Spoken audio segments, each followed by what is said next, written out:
Terima kasih kerana memilih channel ini untuk mendapatkan berita terbaru setiap hari. Bagi anda yang pertama kali berada dalam channel ini, sila pertimbangkan untuk tekan butang like, subscribe dan komen video ini untuk penambahbaikan pada video akan datang. Berita politik, berita semasa, berita ekonomi, berita kesihatan, pendidikan dan segalanya ada dalam channel ini. Salam sejahtera Malaysia, berita terkini daripada perainsight.com bertajuk Lelaki ini dedah, kenapa Najib marah sangat pada Tun M tentang projek Forest City. Berita penuh. Melihat bagaimana ucapan Najib begitu marah kepada Tun Mahathir dalam isu Forest City sehingga menuduh Tun Mahathir sebagai resis dalam persidangan World Chinese Economic Forum WCEF. Nombor 1, Najib dalam ucapannya cuba menghasut para taikun kononnya Tun Mahathir cukup anti dengan China. Kononnya atas sebab tindakan Tun Mahathir, pelaburan FDI dari China merosot dari 40 bilion ringgit Malaysia kepada 30 bilion ringgit Malaysia pada tahun 2018. Sedangkan penyangga ini sendiri mengakui pada 2019 ada peningkatan kepada 32 bilion. Nombor 2, Najib. Tun bukan merompak dan menyangak duit rakyat. Dia cuba selamatkan negara dari dijajah kapitalis China.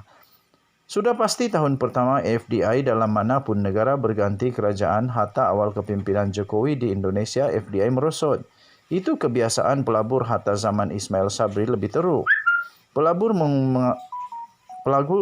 menunggukan petunjuk baru sebelum melabur akibat ketidakstabilan politik. Nombor 3. Alhamdulillah aku bersyukur Tun berjaya selamatkan banyak projek dan menstruktur semula hutang. Samalah projek Bandar Malaysia. Bagaimana pengkalan TUDM Sungai Besi tergadai dan hampir dibangunkan oleh firma dan kontraktor Cina. Bayangkan aset strategik tentera yang berharga pun tergadai kononnya atas sebab pembangunan. Nombor 4, belum lagi kisah tanah KTMB Tanjung Pagar yang tergadai pada Singapura, konon atas alasan yang sama. Gantian projek pembangunan Marina Bay atau Marina One yang akhirnya Singapura ada juga kepentingan besar. Padanlah cukup gemar jutawan Singapura dan kenalan bermain golf dengan Najib, walaupun atas alasan menjenguk cucu. Nombor 5. Tun bukan anti-China pun. Elok saja negara kita buat deal dengan China. Struktur semula hutang termasuk ECRL dan projek pipe gas. Tun ketika itu gunakan pengaruh Robert Kwok dalam rundingan semula banyak dari projek negara dan China. Yang mahu diselamatkan Tun pada waktu itu adalah bebanan hutang kepada negara, bukan menolak FDI. Nombor 6. Apa yang dibangkitkan Tun sebelum PRU14 tentang Forest City adalah tepat. Memang jelas pembangunan di situ dikuasai kontraktor Cina. Sampaikan semua pekerja papan tanda di situ penuh dengan tulisan China. Seolah-olah kita hilang kedaulatan. Sehingga kan masa itu ada laporan. Pekerja di situ pun buat jual beli bukan dengan mata wang Malaysia. Nombor 7.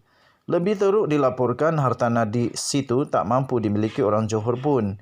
Ia akan dibeli orang luar. Dilaporkan kemungkinan akan diduduki 700,000 warga asing termasuk China. Kalau laporan itu palsu, saman saja Tun Mahathir di mahkamah. Malah dalam laporan channel Top Luxury, Forest City telah memasuki senarai most useless mega project in the world.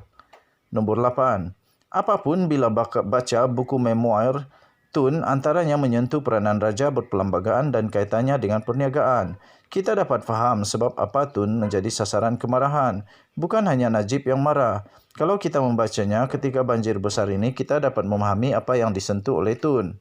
Nombor 9. Tapi itulah penyangga yang dapat didapati bersalah oleh mahkamah. Bukan saja dikatakan memalukan negara hatta pengkhianat negara.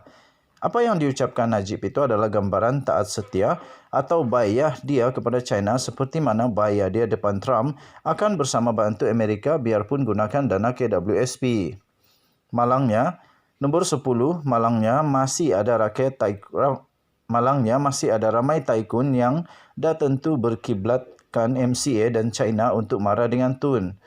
Mana tidaknya hanya UMNO dan MCA di Malaysia ni ada hubungan rasmi dengan Parti Komunis China. Tetapi yang dituduh agen komunis adalah DAP. Nombor 11.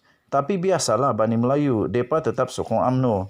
Biarpun banyak bukti aset tanah Melayu tergadai, duit amanah pencen KWSP lesap dalam kes 1MDB, hatta habis dijual pasir di Melaka.